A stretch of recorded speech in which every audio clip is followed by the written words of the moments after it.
کہ بالآخر انہیں مبتلا عذاب ہونا پڑا۔ ایک روایت میں ہے کہ شیطان نے انہیں تباہ کرنے کے سلسلے میں یہ صورت اختیار کی کہ پہلے خوبصورت لڑکوں کی شکل میں ان کے نوجوانوں پر نمودار ہوا اور انہیں اپنے ساتھ اغلام بازی پر آمادہ کیا۔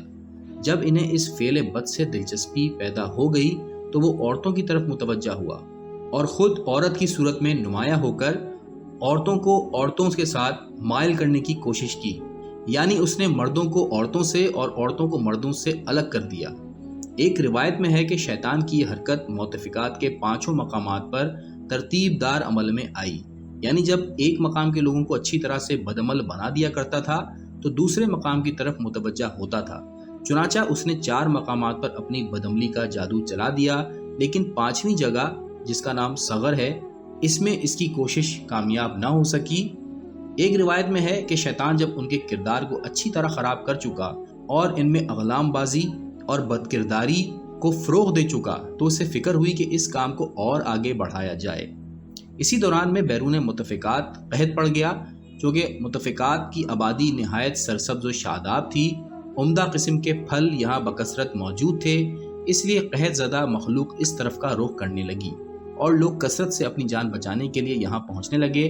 بالآخر یہاں کے لوگوں نے ان کی آمد روکنے کے لیے مشاورت طلب کی اور یہ سوچنے لگے کہ ان لوگوں کی آمد کو کسی طریقے سے روکا جائے۔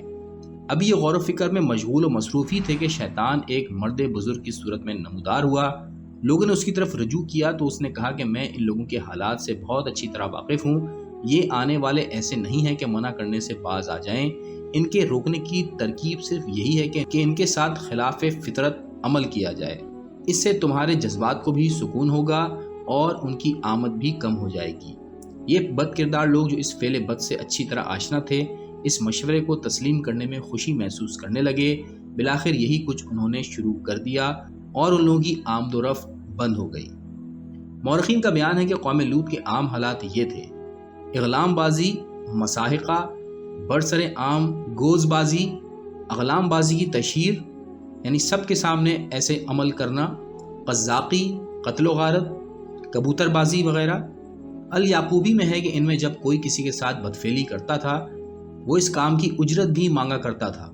ایک روایت میں ہے کہ یہ لوگ آبدست نہیں لیتے تھے اور غسل جنابت بھی نہیں کرتے تھے اور حد درجہ بخیل تھے۔ حضرت امام محمد باقر علیہ السلام فرماتے ہیں کہ قوم لوط کے اعمال اتنے گندے تھے کہ آسمان اور زمین کو رو دینا پڑا۔ ایک روایت میں ہے کہ ان لوگوں کی بدکاری کا یہ عالم ہو گیا تھا کہ کوئی شریف انسان ان کے علاقوں کی طرف سے گزر نہ سکتا تھا۔ حضرت لوط علیہ السلام برابر ان کو تبلیغ کرتے رہے مگر کوئی فائدہ برآمد نہ ہوا۔ آپ وقتاً فوقتاً حضرت ابراہیم علیہ السلام کے پاس جا کر فریاد کیا کرتے تھے اور اپنی قوم کی حرکتوں کا شکوہ فرمایا کرتے تھے اور ان سے نزول عذاب کے لیے دعا کا مشورہ کیا کرتے تھے۔ حضرت ابراہیم علیہ السلام ان کو صبر کی تلقین فرما کر خاموش کر دیا کرتے تھے۔ بالآخر جب حضرت لوط علیہ السلام بالکل عاجز آ گئے اور اپنی قوم کا بار بار یہی جواب سن چکے کہ اے لوط اگر تم سچے ہو تو ہم پر اپنے خدا کا عذاب نازل کرا دو، ہم جو کر رہے ہیں وہی کرتے رہیں گے، تو حضرت لوط علیہ السلام نے فرمایا خدایا ان پر عذاب نازل فرما اور مجھے اور میرے اہل کو اس کے تاثر سے محفوظ رکھ۔ حضرت لوط علیہ السلام کی دعا قبول ہوئی اور خداوند عالم نے کچھ فرشتے حضرت جبرائیل علیہ السلام کی زیر قیادت زمین مؤتفقات پر بھیج دیے۔ جب یہ فرشتے جو بمصلحت نہایت ہی حسین اور جمیل شکل و صورت میں تھے حضرت لوط کی زمین پر پہنچے جہاں پر وہ کاشت میں مشغول تھے تو وہ انہیں دیکھ کر اس لیے خوش ہوئے کہ یہ مہمان آئے ہیں، لیکن ساتھ ہی ساتھ اپنی قوم کی بدکرداری کے خوف سے سخت گھبرا گئے۔ وہ گھر آئے اور ان فرشتوں کو اندر لے جا کر دروازہ بند کر دیا اور اپنی عورت سے کہا کہ ان کے کھانے پینے کا بندوبست کرو اور ان کے آنے کی اطلاع کسی کو مت دینا، کیونکہ یہ ہمارے مہمان ہیں اور ہماری قوم بدکردار ہے، کہیں ایسا نہ ہو کہ وہ ہمیں رسوا کریں۔ حضرت لوط علیہ السلام کی بیوی جو خود بھی بدکردار تھی اور کافرہ تھی وہ باہر گئی اور اس نے اشارے کر کے لوگوں کو مہمان کی آمد کی اطلاع دے دی۔ ایک روایت میں ہے کہ وہ سیٹی بجا کر یا مکان کی چھت پر آگ روشن کر کے مہمانوں کے آنے کی اطلاع دیا کرتی تھی۔ قوم لوط کو جب مہمانوں کے آنے کی اطلاع ملی تو ان لوگوں نے بروایت طبری 10 افراد کو حضرت لوط کے پاس بھیج کر پیغام دیا کہ مہمانوں کو ان کے سپرد کر دیا جائے تاکہ وہ ان کے ساتھ بدفعلی کر سکیں۔ حضرت لوط علیہ السلام نے فرمایا کہ یہ کسی صورت سے ممکن نہیں ہے، ایک روایت میں ہے کہ حضرت لوط علیہ السلام نے جواب دیا کہ میں مہمانوں کی عزت کے تحفظ کے لیے اپنی لڑکیاں قربان کر سکتا ہوں، مگر یہ نہیں کر سکتا کہ مہمانوں کو تمہارے حوالے کر دوں۔ ان 10 افراد نے حضرت لوط کا جواب اپنے لوگوں تک پہنچایا اور ساتھ ہی ساتھ یہ بھی کہا کہ جو مہمان آئے ہیں وہ اتنے حسین اور جمیل ہیں کہ جتنے حسین آج تک ہم نے نہیں دیکھے۔ یہ سن کر ان لوگوں نے کہا کہ جاؤ اور جبراً ان کو پکڑ کر لاؤ۔ وہ واپس آئے اور اندرون خانہ داخل ہونے کی خواہش کی۔ حضرت لوط علیہ السلام نے مزاحمت کی، یہاں تک کہ آپ کا سر پھٹ گیا۔ اس وقت آپ نے اپنی بے بسی پر فریاد کی۔ یہ ماجرا دیکھ کر حضرت جبرائیل بولے، گھبراتے کیوں ہو؟ ہم تمہارے بلائے ہوئے فرشتے ہیں اور نزول عذاب کے لیے آئے ہیں۔ یہ سن کر حضرت لوط علیہ السلام مسرور اور مطمئن ہو گئے۔ ایک روایت میں ہے کہ ان لوگوں نے فرشتوں کی طرف جو ہی ہاتھ بڑھانے کا ارادہ کیا وہ اندھے ہو گئے۔ ناسخ التواریخ میں ہے کہ جب ان کے اندھے ہونے کی اطلاع دیگر افراد کو ہوئی تو انہوں نے ایک آدمی حضرت لوط کے پاس بھیج کر کہلایا کہ تم یہاں لاوارث آئے تھے، اب جب آباد ہو گئے ہو تو اکڑنے لگے ہو، ہم تمہاری جادوگری کو برداشت نہیں کر سکتے، تم صبح ہونے سے پہلے ہمارا ملک چھوڑ دو۔ حضرت لوط علیہ السلام پر ان کے اس کہنے کا کیا اثر پڑ سکتا تھا جبکہ ان کے پاس فرشتے مقیم اور موجود تھے، لیکن اللہ تعالیٰ کا مقصود بھی یہی تھا کہ لوط علیہ السلام اس علاقے سے باہر چلے جائیں تاکہ اس علاقے کے لوگوں پر عذاب نازل کیا جا سکے۔ چنانچہ جناب جبرائیل علیہ السلام نے حضرت لوط سے فرمایا کہ آپ اپنے بال بچوں کو لے کر یہاں سے چلے جائیں۔ حضرت جبرائیل کے کہنے کے مطابق آپ باہر جانے ہی والے تھے کہ لوگوں نے آپ کے گھر کو گھیر لیا، اور اس کی وجہ یہ تھی کہ ان کے ایک عالم نے کہہ دیا تھا کہ عذاب کے آثار پیدا ہو گئے ہیں، دیکھو لوط کو باہر نہ جانے دینا ورنہ عذاب میں مبتلا ہو جاؤ گے۔ حضرت لوط نے حضرت جبرائیل سے کہا کہ اب میں کیسے باہر جاؤں؟ اس کے جواب میں حضرت جبرائیل نے فرمایا کہ میں تم کو ابھی باہر لے جاتا ہوں۔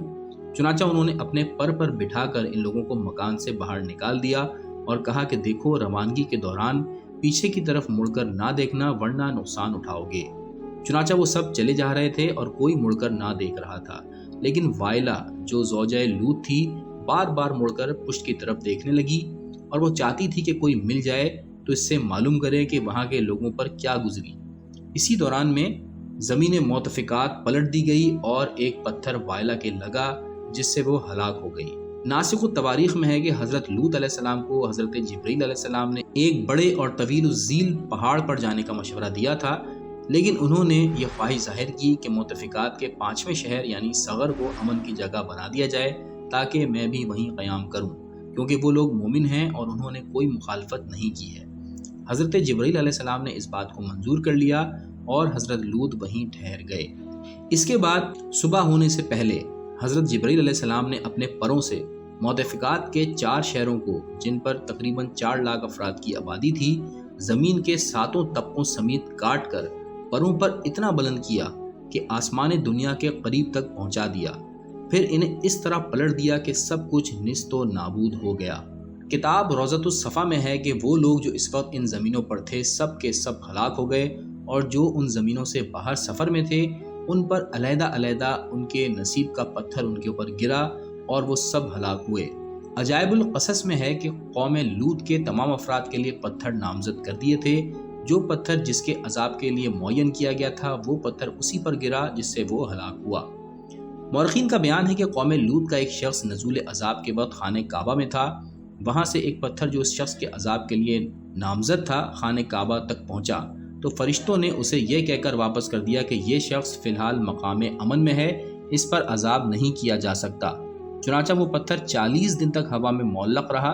جب وہ شخص کعبے سے باہر نکلا تو پتھر بھی اس کے پیچھے آیا اور اس کا وہ شکار ہو گیا۔ اب ایک واقعہ آپ کو عہد عبد المالک کا سناتا ہوں۔ ارائس السالبی میں ہے کہ عبد المالک بن مروان کے پاس شعیب قاضی حمص آیا تو اس نے پوچھا کہ اغلام بازی کرنے والے کی کیا سزا ہے؟ اس نے کہا کہ پتھر سے رجم۔ عبد المالک نے کہا کہ اس کی دلیل کیا ہے؟ اس نے جواب دیا کہ قوم لوط کا ہر لوطی جو عذاب کے وقت زمین پر نہ تھا وہ پتھر کے ذریعے سے ہلاک کیا گیا تھا، وہ چاہے جہاں بھی رہا ہو۔